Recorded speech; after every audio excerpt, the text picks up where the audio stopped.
June 2nd. Senate President Escudero says fate of Vice President Duterte's impeachment trial is up to Senate plenary. Senate President Francis Cheese Escudero clarified on Monday, June 2nd, that while the reading of the articles of impeachment against Vice President Sara Duterte is set on June 11th, it is still the decision of the Senate in plenary whether or not the upper chamber will formally convene as an impeachment court.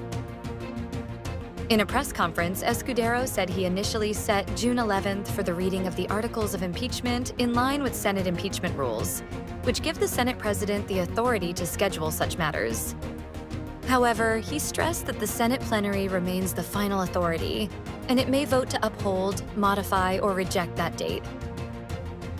Escudero also emphasized that despite President Marcos's earlier public statements expressing disinterest in pursuing Duterte's impeachment, the president has not issued any directive to influence the Senate's actions on the matter.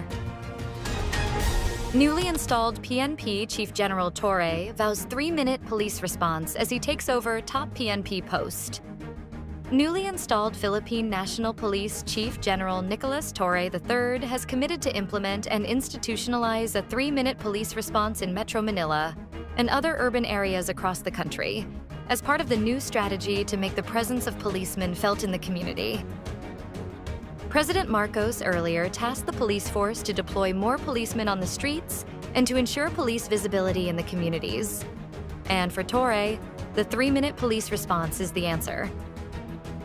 In compliance with the directive of the President for swift and responsive public service, we will institutionalize a 3-minute emergency response time in major urban centers, said Torre in his speech during the turnover of command at Camp Crame in Quezon City on Monday, June 2nd.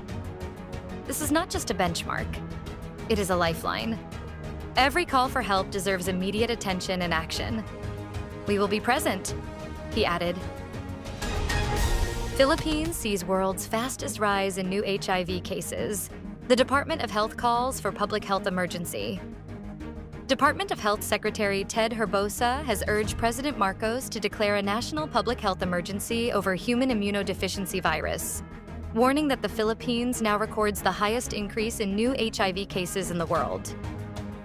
The Department of Health, he said, has already launched several interventions, but the worsening situation demands stronger national action. What makes the situation even more alarming, Herbosa noted, is that HIV infections are now being detected among much younger individuals. Gasoline prices will go up by 40 centavos and diesel by 30 centavos per liter starting Tuesday. Motorists may need to tighten their belts in the first week of June, as fuel prices are set to increase. Starting Tuesday, June 3rd, gasoline prices will rise by 40 centavos per liter and diesel by 30 centavos per liter. Kerosene, on the other hand, will decrease by 10 centavos per liter. Shell Pilipinas, Sea Oil, and Petrogas are among the few oil companies that have announced these adjustments. Last week, analysts pointed to economic developments in the United States and other countries that influenced oil prices this week. These include the trade deal between the U.S. and the European Union, as well as the new sanctions to potentially strike Russia. Ukraine destroys 40 aircraft deep inside Russia ahead of peace talks in Istanbul.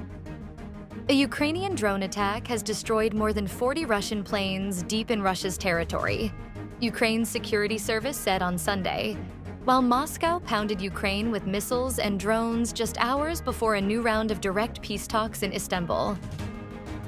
A military official who spoke with the Associated Press on condition of anonymity to disclose operational details said the far-reaching attack took more than a year and a half to execute and was personally supervised by Ukrainian President Volodymyr Zelensky.